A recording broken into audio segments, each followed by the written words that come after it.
Welcome back to my channel. In previous video, we learned about isometric length tension relationship, जिसमें हमने ये देखा था कि मसल किस तरीके से एक्टिवली टेंशन जनरेट करती है with different lengths of sarcomere. तो हमें उससे ये पता चला था कि एक ऑप्टिमल लेंथ होती है सार्कोमेयर की, जहाँ पे maximum active tension muscle generate कर सकती है, मतलब मैक्सिमम फोर्स प्रोडक्शन मसल कर सकती है, वो भी आइसोमेट्रिकली। अब यहाँ पे हमने देखा था active tension was due to contractile unit, जो कि है सार्कोमेयर। हमने ये भी बात करी थी कि मसल पैसिवली भी टेंशन जनरेट कर सकती है, और मैंने आपको उसके रीजंस भी बताए थे। कुछ कंपोनेंट्स होते हैं जो पैसिव टेंशन में हेल्प करते हैं। तो पैसिव टेंशन होता है due to non contractile units. ठीक है, नॉन कॉन्ट्रैक्टाइल यूनिट्स में सबसे पहले आगे एपिमाइसियम, पेरीमाइसियम, एंडोमाइसियम, जो कि मसल के बाहर की लेयर्स है। उसके बाद आगे tendon. So tendon is visco elastic material, उसमें थोड़ी बहुत स्टिफनेस भी है और थोड़ी बहुत इलास्टिसिटी भी है, तो थोड़ा बहुत पैसिव टेंशन में टेंडन भी हेल्प करता है। फिर हमारे मसल के बाहर होता है फेशिया, फेशिया भी पैसिव टेंशन में हेल्प करता है। और लास्ट है टाइटन, जो कि मेन कंट्रीब्यूटर है पैसिव टेंशन का। ये सारे एक्स्ट्रा सेलुलर स्ट्रक्चर थे, टाइटन इंट्रा सेलुलर स्ट्रक्चर है, मतलब ये जो हमारा सार्कोमियर है इसके अंदर टाइटन होता है।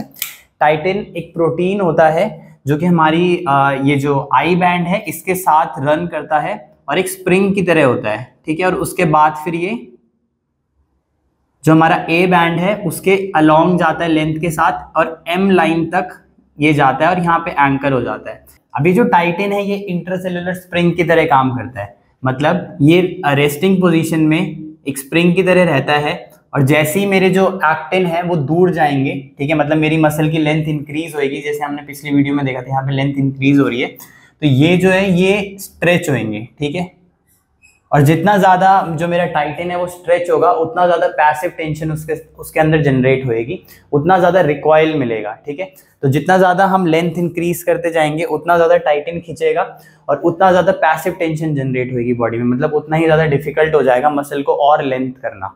ठीक है, तो टाइटन का जो ये वाला कंपोनेंट है यहाँ बीच वाला, ये स्प्रिंग की तरह होता है और पैसिव टेंशन जनरेट करने में हेल्प करता है। और ये जो आगे वाला कंपोनेंट है जो मायोसिन के साथ रन कर रहा है टिल एम लाइन, ये हेल्प करता है कि जो मायोसिन है वो अपनी ही लाइन में रहे। ठीक है, वो अपनी अलाइनमेंट से इधर उधर ना जाए, तो ये इसकी स्ट्रक्चरल इंटीग्रिटी में हेल्प करता है टाइटन जो आगे जा रहा है। लेकिन जो यहाँ पे है पार्ट, ये एक स्प्रिंग की तरह काम करता है और पैसिव टेंशन जनरेट करता है।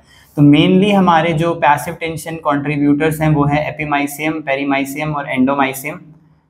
ठीक है, टेंडन, फेशिया और जो टाइटन है वो बहुत ही इंपॉर्टेंट है। अब अगर हम ग्राफ बनाए पैसिव टेंशन के लिए, जैसे हमने एक्टिव टेंशन के लिए ग्राफ बनाया था कि लेंथ के साथ साथ किस तरीके से एक्टिव टेंशन वैरी करती है, तो पैसिव टेंशन मैंने आपको बताया जितना ज़्यादा मसल स्ट्रेच होती जाएगी उतना ज़्यादा पैसिव टेंशन इंक्रीज होती जाएगी। तो यहाँ से यहाँ तक जहाँ पे ये जो टाइटन है वो स्लैक हो रखा है और हमारे जो टेंडन है वो भी इतना ज़्यादा स्ट्रेच पोजीशन में नहीं है, तो इस हाफ में कोई भी पैसिव टेंशन नहीं होती, क्योंकि सारे के सारे स्ट्रक्चर जो हैं वो लूज पड़े होते हैं। फिर एक मिड लेंथ जो होती है, जैसे ये वाली एक मिड लेंथ थी जहाँ पे एक्टिन मायोसिन एग्जैक्टली एक दूसरे के ऊपर ओवरले कर रहे थे। इसके बाद जब मसल बाहर को खींचने लगती है तो जो पैसिव टेंशन है अब वो स्टार्ट होने लग जाती है। ठीक है, इससे पहले जो सारा स्लैग है वो लूज होने लगता है, तो यहाँ से पैसिव टेंशन धीरे धीरे इंक्रीज होगी और फिर लेटर फेज में एक्सपोनेंशियली इंक्रीज होगी और ऊपर चली जाएगी। ये जो एक्सपोनेंशियल इंक्रीज है बाद वाले फेज में, ये ड्यू टू टाइटन होता है, जैसे कि मैंने आपको बताया, क्योंकि जितना ज़्यादा मसल खिंचती जाती है उतना ज़्यादा इस स्ट्रक्चर की वजह से रिकॉइल जो है वो बढ़ता जाता है। और अगर अब हम ये देखें कि टोटल टेंशन कितनी है, यहाँ पे आपने देखा एक्टिव टेंशन तो डिक्रीज हो रही है लेकिन पैसिव टेंशन इंक्रीज हो रही है। तो जो टोटल टेंशन है मसल की वो कुछ इस तरीके से आपको दिखेगी। ठीक है, क्योंकि मसल में जब भी आपकी मसल स्ट्रेच होएगी तो पैसिव कंपोनेंट भी काम करेंगे और आप एक्टिवली भी उसको एंगेज करने की कोशिश करोगे। तो अगर एक्टिव और पैसिव टेंशन को अगर हम मिला दें तो जो टोटल टेंशन का ग्राफ होगा वो कुछ इस तरीके से ही होगा कि यहाँ से टोटल टेंशन इंक्रीज होगी, उसके बाद हल्की सी डिप कर सकती है क्योंकि एक्टिव टेंशन सडनली ड्रॉप हुई है, लेकिन वो फिर से इंक्रीज करने लग जाएगी क्योंकि जो हमारी पैसिव टेंशन है वो एक्सपोनेंशियली इंक्रीज होने लग जाती है, क्योंकि अब सारा जो लोड है वो पैसिव स्ट्रक्चर्स पे आने लग जाता है। So now we have done both active and passive tension. अब आपने जो भी अभी तक पढ़ा वो सारा एक मसल को इमेजिन करके पढ़ा। फॉर एग्जाम्पल मैंने आपको बताया कि जब मैं बाइसेप को कॉन्ट्रैक्ट कर रहा हूँ तो एक ऑप्टिमल लेंथ होगी जहाँ पे मेरी muscle maximum isometric contraction generate कर पाएगी, क्योंकि वहाँ पे मैक्सिमम एक्टिन और मायोसिन की क्रॉस ब्रिजिंग होएगी।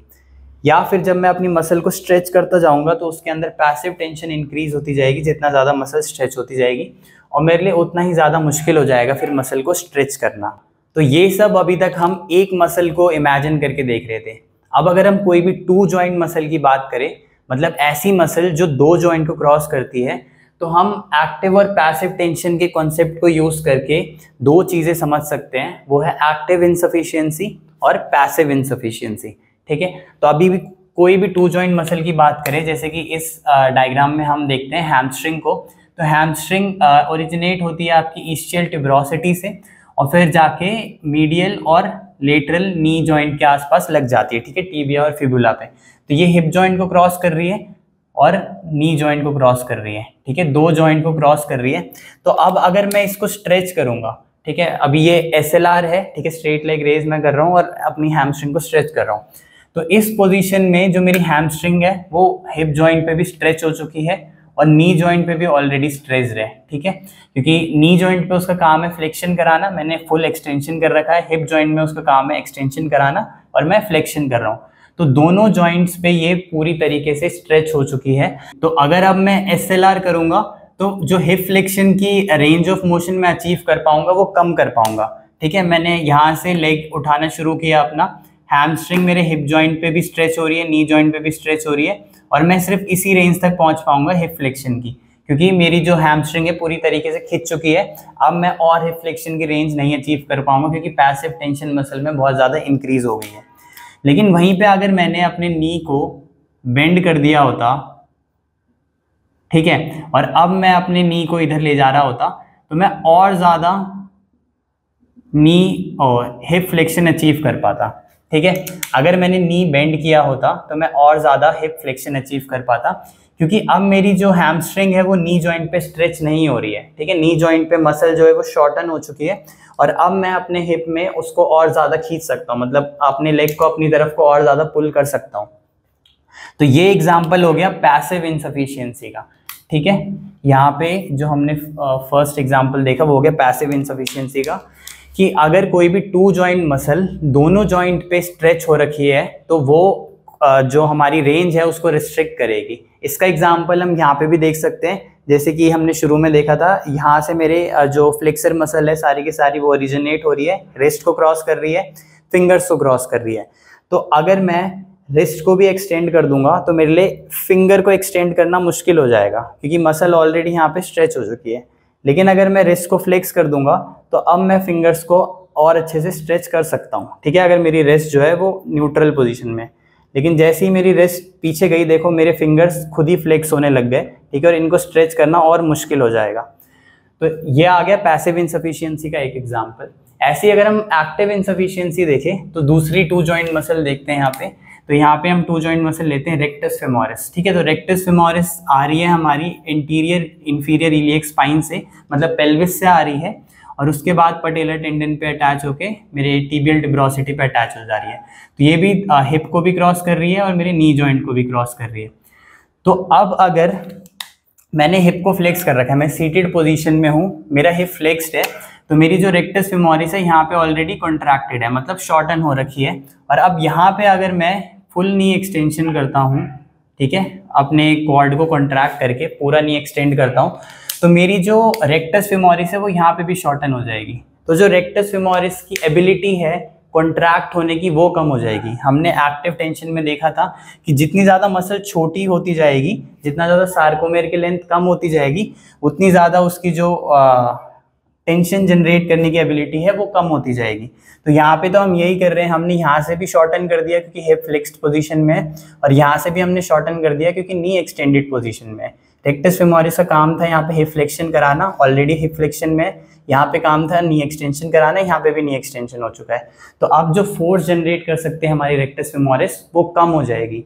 इसीलिए अगर हमारा जो मेन एम है, हमारा मेन एम अगर है रेक्टस फेमोरिस को ट्रेन करना या रेक्टस फेमोरिस की हाइपरट्रॉफी कराना, तो जो नॉर्मल लेग एक्सटेंशन की एक्सरसाइज है उसको हम हल्का सा लीन पोजीशन में करा सकते हैं। ठीक है, तो अगर मैं अपने ट्रंक को 30 to 40 डिग्री लीन कर दूंगा पीछे, ठीक है, और फिर नी एक्सटेंशन करूंगा, तो मेरी जो रेक्टस फेमोरिस है यहाँ से थोड़ी सी लेंथन हो जाएगी और मैं ज़्यादा पावर जनरेट कर पाऊंगा वो अपने नी जॉइंट में। तो अब डेफिनेशन देखते हैं। पैसिव इनसफिशिएंसी, जैसे मैंने आपको बताया, अ muscle can not lengthen enough when stretched over both joints restricting movement at one और बोथ जॉइंट्स। कि यहाँ पे अगर मेरी मसल यहाँ पे स्ट्रेच हो रखी है तो दूसरे जॉइंट जहाँ से वो क्रॉस कर रही है वहाँ पे और मुश्किल हो जाएगा उसको स्ट्रेच करना। और एक्टिव इनसफिशिएंसी में कि a muscle cannot generate maximum force when it is shortened across both joints, ठीक है। तो हमने देखा जितना ज़्यादा मसल शॉर्टन होएगी उतना ज़्यादा उसकी एबिलिटी कम हो जाएगी मैक्सिमम फोर्स जनरेट करने की। यहाँ पे हमने एग्जांपल देखा रेक्टस फेमोरिस का, ठीक है, जो कि एक्टिव इनसफिशिएंसी का एग्जांपल है कि अगर हमारे हिप फ्लेक्स रहेंगे तो नी जॉइंट पे वो मैक्सिमम फोर्स प्रोडक्शन नहीं कर पाएगी। तो अब मैं आपको कुछ और एग्जांपल्स बताता हूँ जो मैंने अभी तक पढ़े हैं, ठीक है। अगर आप बैचलर्स में तो अभी आपने नहीं पढ़े होंगे, और अगर आप मास्टर्स में तो आपने कभी ना कभी अपने किसी न किसी सब्जेक्ट में ये पढ़ा होगा या क्लिनिकल सेटअप में देखा होगा। तो फर्स्ट एग्जाम्पल है टीनोडेसिस ग्रास्प, ठीक है। तो टीनोडेसिस ग्रास्प इसका एग्जाम्पल भी है और इसका एग्जाम्पल भी है। ये ग्रास्प या फिर ये ग्रिप हम यूज़ करते हैं स्ट्रोक के पेशेंट्स में जब उनके जो फिंगर फ्लेक्सर से बहुत ज़्यादा वीक होते हैं, ठीक है। तो जब हम उनको ट्रेन करा रहे होते हैं कोई भी ऑब्जेक्ट पकड़ने का, जैसे कि ग्लास पकड़ के उठाने का, तो तब हम ये ग्रास्प यूज़ करते हैं और उसमें हम इन कॉन्सेप्ट्स को यूज़ करते हैं, एक्टिव इनसफिशिएंसी को और पैसिव इनसफिशिएंसी को। अब यहाँ पे अगर मैं फिंगर फ्लेक्सर्स या रिस्ट फ्लेक्सर्स की बात करूँ जो कि यहाँ से ओरिजिनेट हो रहे हैं, मेरे दोनों जॉइंट को क्रॉस कर रहे हैं, रिस्ट को भी और फिंगर्स को भी, ठीक है। तो अगर मैं अपनी रिस्ट को फ्लेक्स कर दूंगा तो मैं अपने फिंगर्स को अच्छे से फ्लेक्स नहीं कर पाऊंगा, पूरी तरीके से फ्लेक्स नहीं कर पाऊंगा, ठीक है। तो ये हो गया एक्टिव इनसफिशिएंसी का एग्जांपल कि अगर मैं रिस्ट को फ्लेक्स कर रहा हूँ तो मैं दूसरा जो जॉइंट है जो कि है फिंगर का, ठीक है, वहाँ पे मैं फुल फ्लेक्शन अचीव नहीं कर पा रहा हूँ। तो इसीलिए जब हम उनको ग्लास पकड़ने को बोलते हैं तो हम रिस्ट एक्सटेंशन में पकड़ने को बोलते हैं। तो जैसे ही मैं रिस्ट एक्सटेंशन करूँगा मैं अपने फिंगर्स पे और एफिशिएंटली मसल्स को यूज़ कर पाऊंगा, ठीक है। तो जब मैं ग्लास पकड़ने जाऊंगा, मैं पेशेंट को सिखाऊंगा ग्लास पकड़ने के लिए, तो हल्का सा रिस्ट एक्सटेंशन के साथ फिर आप फ्लेक्शन कराओगे तो पेशेंट अच्छे से ग्लास को होल्ड कर पाएगा, उसके लिए ईजी होगा ग्लास को होल्ड करना। तो ये तो हो गया एक्टिव इनसफिशिएंसी। अब मैंने आपको बताया ये ग्रास्प पैसिव इनसफिशिएंसी का भी एग्जाम्पल है। मेनली टीनोडेसिस ग्रास्प जो हम पढ़ते हैं उसमें पैसिव इनसफिशिएंसी को हम यूज़ करते हैं। फॉर एग्जाम्पल SCI का पेशेंट है, ठीक है, जो अपना फिंगर फ्लेक्शन एक्टिवली नहीं कर सकता अब, लेकिन रिस्ट एक्सटेंशन ज़रूर कर सकता है। तो अगर C6 C7 लेवल पे इंजरी है तो C8 तो हमारा चला गया, C8 रिस्पॉन्सिबल था फिंगर फ्लेक्शन के लिए, लेकिन हमारे पास रिस्ट एक्सटेंशन कंजर्व्ड है अभी भी। तो उन पेशेंट में हम ग्रिपिंग के लिए या फिर कोई फंक्शनल हैंड पोजीशन के लिए, जैसे कि ये फंक्शनल हैंड पोजीशन है जहाँ पे पेशेंट कुछ चीज़ ग्रिप कर सकता है, तो रिस्ट हम पेशेंट को बोलते हैं कि रिस्ट को एक्टिवली एक्सटेंड करे। तो जैसे ही पेशेंट एक्टिवली रिस्ट को एक्सटेंड करता है तो उसकी फिंगर खुद से फ्लेक्स हो जाती है। और ये जो फिंगर फ्लेक्स हुई है ये हुई है due to passive tension in my wrist flexors, ठीक है, जो कि flexor digitorum superficialis and profundus. तो जब मैं रिस्ट को एक्सटेंड करूंगा मेरे फ्लेक्सर यहाँ पे स्ट्रेच होंगे और रेजिस्ट करेंगे यहाँ पे स्ट्रेच को, और मेरी फिंगर्स खुद से फ्लेक्स हो जाएंगी। तो अब मैं कोई भी ऑब्जेक्ट को होल्ड कर पाऊंगा, ठीक है। जैसे कि अगर मुझे कुछ उठाना है या फिर पेन पकड़ना है तो मैं ये करा के उसको एड कर सकता हूँ उस मूवमेंट को। इसके अलावा अब मेरे को अगर ग्लास छुड़वाना हो तो भी मैं इनका यूज़ कर सकता हूँ। मैं पेशेंट का जो रिस्ट है उसको हल्का सा अगर फ्लेक्स करा दूंगा तो फिंगर खुद से खुल जाएंगी और जो भी ऑब्जेक्ट या ग्लास पेशेंट ने पकड़ रखा है वो उसको खुद से लीव कर देगा। तो ऐसे ही और भी एग्जाम्पल्स हैं इन दोनों के, ठीक है। मैं आपको और एग्जाम्पल बताता हूँ। तो एक एग्जाम्पल तो हमने इसका देखा टीनोडेसिस ग्रास्प, ठीक है, जो कि हम पेशेंट्स में यूज़ कर सकते हैं। उसके अलावा एक हमने देखा रेक्टस फेमोरिस का एग्जाम्पल, ठीक है। अब इसके अलावा बाइसेप ब्रेकियाई का देख लेते हैं एक एग्जाम्पल, कि जब मेरी बाइसेप का जो लॉन्ग हेड है वो शोल्डर को भी क्रॉस कर रहा है, ठीक है, और बाइसेप एल्बो को तो क्रॉस कर ही रही है। तो जब मैं शोल्डर फ्लेक्शन में बाइसेप को कॉन्ट्रैक्ट करूंगा तो मेरी बाइसेप लेस एफिशिएंट होगी कॉन्ट्रैक्शन जनरेट करने में, और जब मैं अपने शोल्डर को न्यूट्रल रखूंगा तब मेरी बाइसेप मोर एफिशिएंट होएगी कॉन्ट्रैक्शन जनरेट करने में।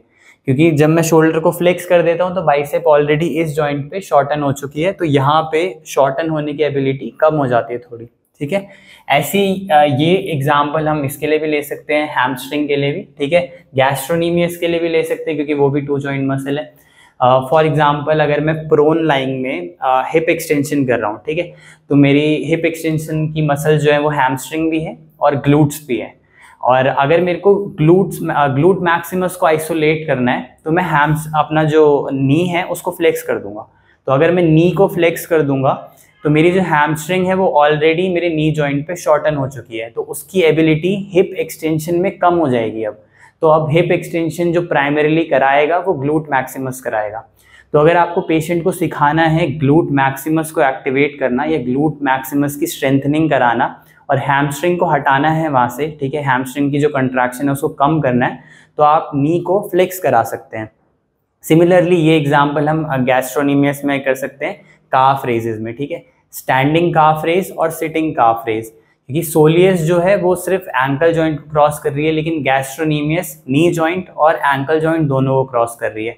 तो अगर आप नी फ्लेक्शन करा देते हैं, मतलब सिटिंग पोजीशन में काफ रेज कराते हैं, तो गैस्ट्रोनीमियस नी जॉइंट पे शॉर्टन हो चुकी है, तो जो अब काफ रेज हम करेंगे सिटिंग पोजीशन में वो सोलियस कराएगा, मतलब मेनली वो सोलियस कराएगा ज़्यादातर, ठीक है, क्योंकि गैस्ट्रोनीमियस को आपने ऑलरेडी नी जॉइंट में शॉर्टन कर चुके हो, तो उसकी एबिलिटी कम हो जाएगी अब काफ रेज कराने की या फिर प्लांटर फ्लेक्शन कराने की, ठीक है।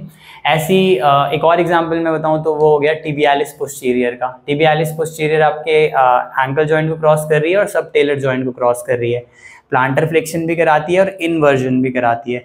तो अगर आप उसको ट्रेन ऐसे कराओगे कि फुल प्लांटर फ्लेक्शन करके फिर फुल इन्वर्जन कराओगे तो मसल पूरी तरीके से फोर्स जनरेट कर ही नहीं पाएगी। तो आप स्लाइड डॉर्सीफ्लेक्शन में इन्वर्जन ट्रेन करा सकते हो अगर आपको टिबियालिस पोस्टीरियर की स्ट्रेंथनिंग करनी है। तो मेनली इसको हम फ्लैट फुट में करवाते हैं ताकि जो मीडियल आर्च है वो थोड़ी सी इंक्रीज हो सके, वो सपोर्ट जो है वो इंक्रीज हो सके। अब ऐसी अगर हम पैसिव इनसफिशिएंसी देखें तो इसके भी और एग्जांपल्स है। एक एग्जांपल तो मैंने आपको यहीं पे बता दिया, ठीक है, कि रिस्ट एक्सटेंसर्स का और फिंगर फ्लेक्सर्स का। जो हम रिस्ट पे अगर कोई भी मूवमेंट करते हैं तो फिंगर में जो मूवमेंट है, जो स्ट्रेच होने की पावर है, वो ऑलरेडी कम हो जाती है। अब एक और एग्जांपल अगर हम पैसिव इनसफिशिएंसी का देखें तो वो हो गया एलिस टेस्ट, जो कि होता है प्रोन लाइंग में हम नी को फ्लेक्स करते हैं। तो अगर हमें रेक्टस फेमोरिस की टाइटनेस चेक करनी है तो हम इस टेस्ट को यूज़ करते हैं। तो अगर मैं प्रोन लाइंग में अपने नी को फ्लेक्स करने की कोशिश करूंगा और रेक्टस फेमोरिस मैंने आपको बताया 2 जॉइंट मसल है, हिप को क्रॉस कर रही है और नी को क्रॉस कर रही है, तो हमने हिप में ऑलरेडी स्लाइट एक्सटेंशन या न्यूट्रल पोजीशन में हम हिप में और अपने नी में फुल फ्लेक्शन करने की कोशिश कर रहे हैं। तो हम रेक्टस फेमोरिस को दोनों तरफ से स्ट्रेच करने की कोशिश कर रहे हैं। हिप में भी हम उसको पूरा नीचे ला रखें और नी में भी हम पूरा का पूरा फ्लेक्शन करने की कोशिश कर रहे हैं। तो अब अगर जैसे ही मैं फुल नी फ्लेक्शन में जाने की कोशिश करूंगा और मेरा हिप जो है वो ऊपर लिफ्ट होने लग जाएगा, तो इसका मतलब मेरी रेक्टस फेमोरिस टाइट है। क्योंकि मैंने आपको बताया था पैसिव इनसफिशिएंसी में क्या होता है कि अगर कोई भी मसल दोनों जॉइंट में स्ट्रेच हो चुकी है तो किसी ना किसी एक जॉइंट में या दोनों जॉइंट में रेंज को रिस्ट्रिक्ट करेगी। तो अब अगर मेरी रेक्टस फेमोरिस टाइट है और वो ऑलरेडी नी जॉइंट में शॉर्टन हो चुकी है, तो वो हिप जॉइंट में जो है रेंज जो है उसको रिस्ट्रिक्ट करेगी। तो न्यूट्रल हिप जो है वो अब ऊपर उठने लगेगा, फ्लेक्शन में जाने की कोशिश करेगा क्योंकि मैं मसल को और स्ट्रेच कर रहा हूँ। तो ऐसी और भी एग्जांपल्स हैं एक्टिव इनसफिशिएंसी के और पैसिव इनसफिशिएंसी के। आप कमेंट सेक्शन में बता सकते हैं अगर आपको कोई और क्लिनिकली इंपॉर्टेंट एग्जांपल पता हो तो मिलते हैं नेक्स्ट वीडियो में जिसमें हम फोर्स वेलोसिटी रिलेशनशिप के बारे में बात करेंगे।